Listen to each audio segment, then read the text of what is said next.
Hi, everyone, and welcome to this edition of Voices of Cricket. And we have someone with us who's pretty much the life of the press box every time we're there. There's some people who look for silver linings, but she just sees the silver lining. One of the most positive people that you meet around press boxes, and she pops up all over the world. This is Melinda Farrell with us. Mel, thanks so much for being with me. Well, that's the nicest thing you've ever said about me, Anand. I feel all emotional. I might be welling up here. Thank you. How did you get involved in this whole cricket and sports and journalism thing? I mean, it's not something everyone knows about. They sort of came in they came in different orders. I worked in television production, it's particularly, news and sport, a few other things, but gravitated towards sport. And then I was working on a production team, and I basically wasn't using my creative talents. I'd studied journalism as well as TV production at university, and I wanted to do more. I felt like that I could do more. And so I started producing stories kind of on the side as an extra to my work. So sometimes I'd kind of just give up my days off, essentially, and to actually produce television stories. And that kind of gave me the in to then sometimes voice them and do some other things. So I ended up having enough of a show reel that I was able to say, yes, here's me. I'm a sports reporter. It kind of was just totally fudging it. If there's one thing I'm good at, I'm actually quite good at acting. And so I would just, the whole fake it till you make it. Yeah, I'm a sports reporter. Really, really great, whatever. And I had a show reel. So that was kind of enough to get me some freelance general sports reporter. And because in Australia, this time of year, through the winter, it's the football code. So I was very much rugby league in the winter and then cricket in the summer. So they were the two sports that I covered the most. And then I just kind of gravitated more towards cricket. I felt there were some more opportunities there. Obviously, cricket's played in some nice places in the world. So it kind of allowed me to chase that a bit more. And then it was pretty difficult though, because I was freelance, and I actually worked for Cricket Australia for 3 months, and I left. I signed a 2-year contract, and then I walked out after 3 months because it was not the place for me at that particular time. But I met George DeBell and Jared Kimber that summer. It was the 13-14 Ashes. And they knew, I told them that I was going to leave. I'd got in contact with them. And they suggested that Cricinfo was looking for someone who had more experience in video. So I kept sending emails to Sambit Bal, the editor of the website, and Sambit being Sambit is not very good. I saw your eyes roll then, because you know what I'm going to say. He's not always very good at getting back to emails. So I figured out the only way I could do this for sure. I basically flew from Australia to England. I had no money. Paid for it with a credit card, but got enough work for anyone and everyone, covering the England-India women's tour. I ended up commentating for the BBC, which was bizarre because I'd hardly done any commentating, writing for a whole heap of people, doing my old TV production job just to have enough money so that I could be at the Oval on day 3 of the 4th test between England men and Indian men, because I knew Sambit was going to be at the Oval that day. So I literally engineered an entire trip over the other side of the world so I could be there on that day, see him face to face. We sat down and chatted, and within, I think it was 24 hours, we shook hands and I had a job at Cricinfo, and then that was that. So it was. And you do a variety of different things. I mean, apart from like the standard things which everyone in video has to do, the press conferences and stuff like that, but you go out and find other more interesting stories. You have your own bits where you're taking questions from Twitter and things like that. And you've had some different experiences in your time, haven't you, in front of the camera? Oh my gosh, yeah. Do you know what really annoys me? All the effort I've made, and I guess what maybe not everyone always realizes is that I self-shoot a lot of stuff. Sometimes on a big series or in a big tournament, I might have a cameraman with me, but a lot of the time, so when I'm doing stuff, with Mitchell Johnson or with one of my colleagues or whatever, I will set up the camera, frame everything, and then check all the mics, do everything, then hop in front of it, as you know. But of all the effort I have made and all the stories I've done and all the beautiful way I've tried to shoot them or set things up or great interviews, there are 2 videos I've done that have absolutely gone viral. And one was when 2015 or 2016, which was at Lord's, the test series between England and New Zealand. I was shooting with George DeBell and Andrew McGlashan, a preview for the first test. And Tim Southey was out in the middle having a bit of a knockabout, and he smacked the ball and it went straight into my back. And amazingly, people said to me, why didn't your cameraman warn you? There was no cameraman. It was me. I'd set up the shot, framed it beautifully. Right. And it all happened right in the center of frame. So he came over and apologized, whacked me. I did end up with a bit of a bruise. That went absolutely viral. That was on TV news, like play of the day. Idiot reporter gets hit on the back. More than any other video that I've ever done. And the other one was when I once sang, Zanab Abbas was out in Australia for the Australia-Pakistan series.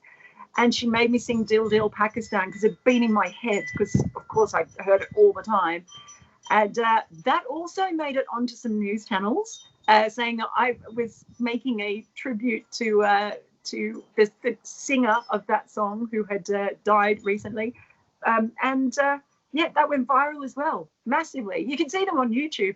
No one remembers any of the stories that I put so much effort into. It's kind of depressing, really. Look, if I just filmed myself falling over into a ditch or maybe breaking an arm, my career would be made. People would watch that all day long.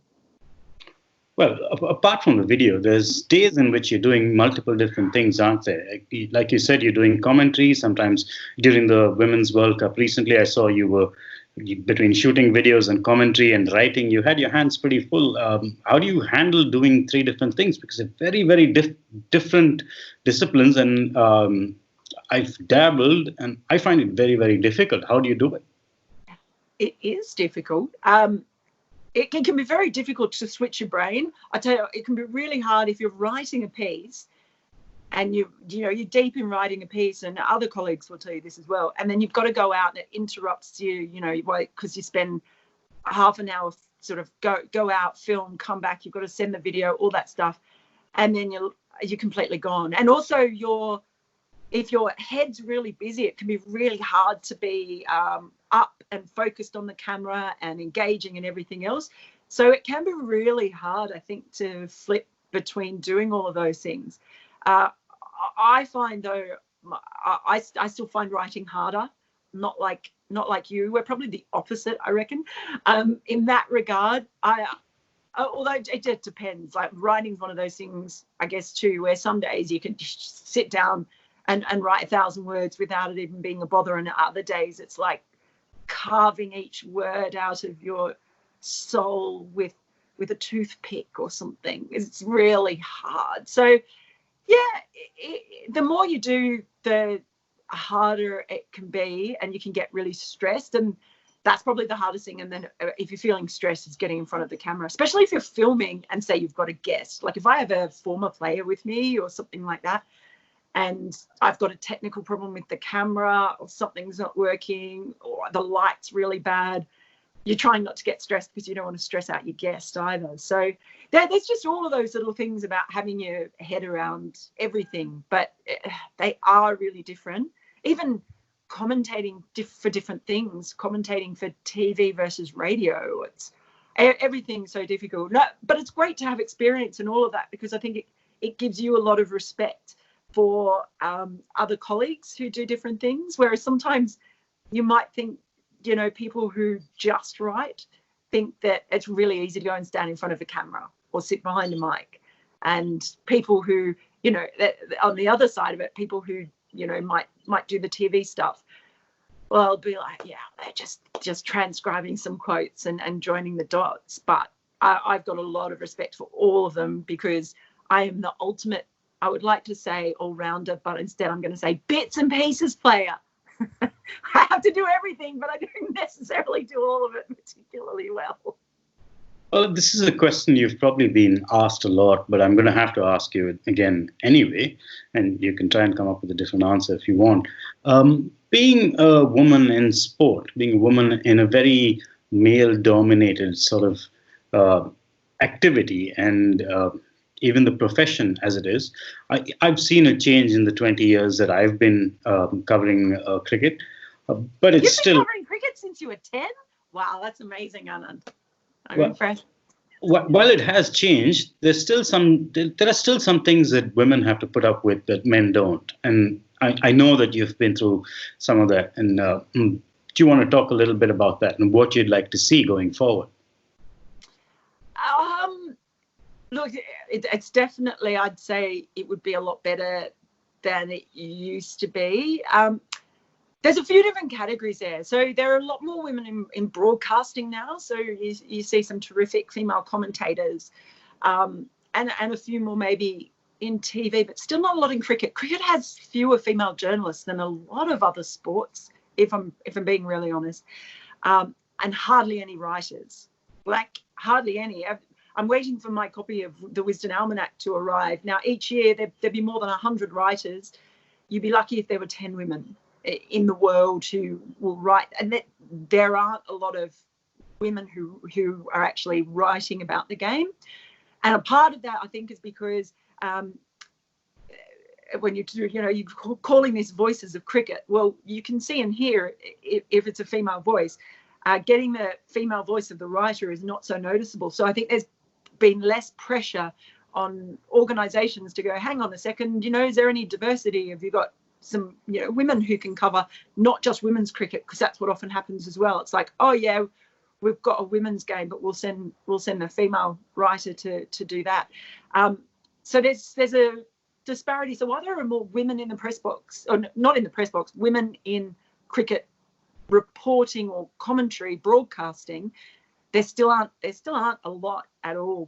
And I've done loads of tours where I've been the only woman in the press box. Loads. It happens quite often. So that's one thing. I think it's because of the lack of visibility of the voice, the differentiation.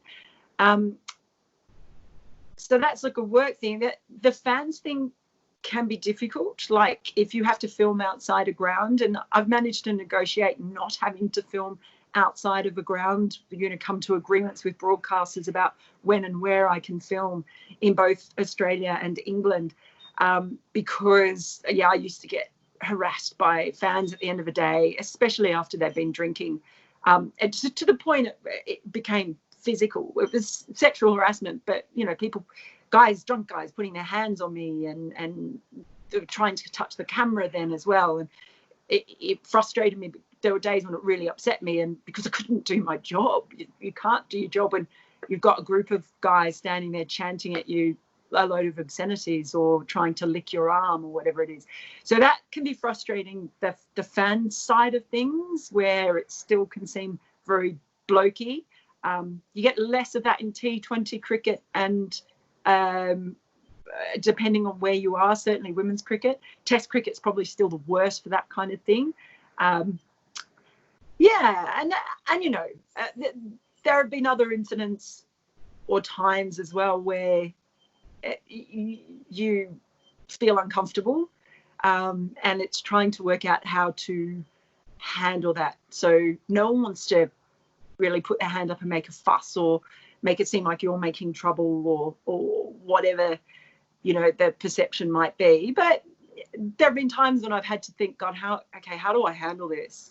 And there are probably little things as well. Like I know a lot of male journalists have a lot less. They don't think about texting a player or a coach, or having a conversation with them, or meeting up with them for a beer or a coffee or whatever.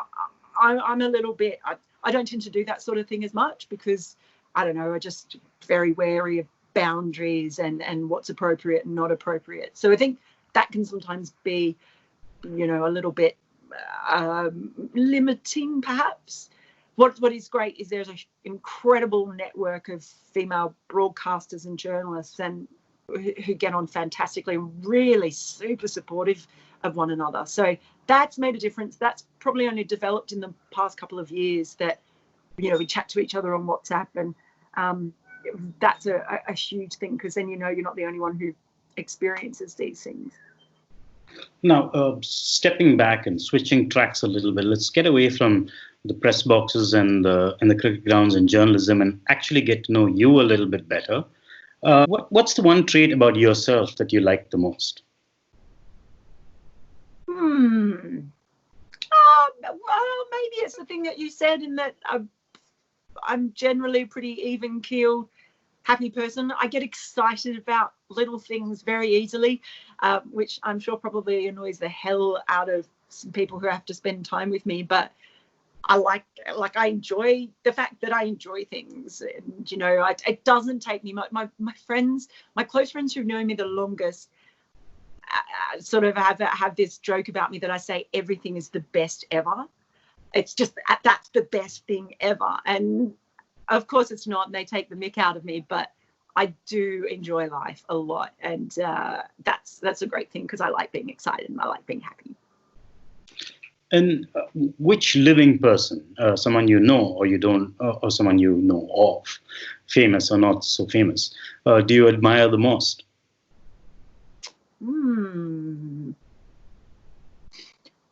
Okay, this is going to be boring, but I'm going to say my mum, because she's just done so much for people. She's a former deputy mayor of my hometown, and so was my dad, and she has just done so much for local services. There is, whether it be for people with disabilities or the unemployed, aged care as well. She's been involved in so many committees. We go up walking around the Botanic Gardens, and she had a lot to do with their inception as well. So I think that's what's great. She's sort of left her imprint. There are organisations that, have a lot to thank her for, all sort of locally, even because my uncle was in a wheelchair, and we'd be walking around town. I remember when I was a really little girl, and if they were putting up a new building, Mum would look and say, well, there's no entry here for a person with a disability. So off she'd go to council, and she'd have a look at the plans and say, no, this can't be approved. They need to do something about that. So that was a huge thing that she used to do. All those little changes, they might be small, but there are lots of things around my hometown that I think are better for a lot of people because of stuff that my mum did. If you could be anyone you wanted from a movie or a book, a famous character, who would you be? Oh, if I could be anyone. Oh, my gosh. If I could be anyone. Oh gosh, you told me there were going to be no hard ones, Anand, you liar. Just I thought these would be straight up your.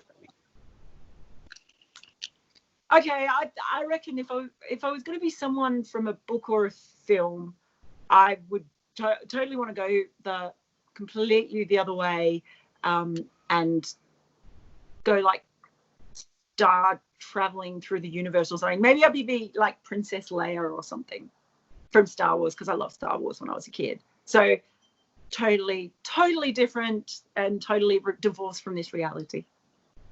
Okay, and if you could change one thing about how people are in general, what would you change? I think I would, especially this day and age, I think I would love for people to be less polarized and more willing to listen and be empathetic and not have their mindset. Because I find with almost every issue that you have today, everything, these stupid culture wars that have erupted, and every single issue is like hijacked and ends up the extremes of left and right, and that never seemed to happen. I guess because my parents, I grew up going to council meetings. I was literally sort of four years old or whatever, going to council meetings, and I'd sit there and draw on the backs of agendas, and I learnt the procedure of council meetings. So I swear I must have gone to school thinking the way you resolved everything was to say all those in favour, against, carried, because that was how things happen. But I saw how people on councils or committees could be completely opposite end of politics, and have a fair sort of, a fierce debate, but then go and have a beer afterwards or a coffee afterwards, or still have that, be able to work together in a bipartisan way. We've really lost that. That's in the past sort of 5 to 10 years, we've diverged. And so if I could change one thing, I think we'd achieve so much more as a society in every way if we could just be a bit more empathetic, understanding of another point of view, and be able to meet in the middle more, so, and less extremes, because I just think that's what's in some ways in danger of tearing the fabric of society apart. God, that was a deep answer, wasn't it? And from deep, let's go wide. You've lived in Australia, you've lived in England, and there were times when you split your time equally and called both countries home. But if you could live anywhere in the world, where would you live? Oh, I mean, don't forget, I've spent a lot of time in India as well, I might say. I'm very much a child of the world. I think I would struggle to just go, right, I'm just in that place. I'm missing England at the moment, just in that I'm missing being back there for the cricket and, spring. I like being in England because I know it feels like I'm closer to the rest of the world and I'm part of something. I have found sometimes in Australia, I've felt a little bit sort of cut off from everything. At the moment, it's lovely because I've got friends and family here, but kind of suits me, if I'm really honest, kind of suits me splitting my time between two countries. So for me, that's actually, it's not I'm in one because I can't be another or in the other. For me, that suits me perfectly because, yeah, I'm a global child,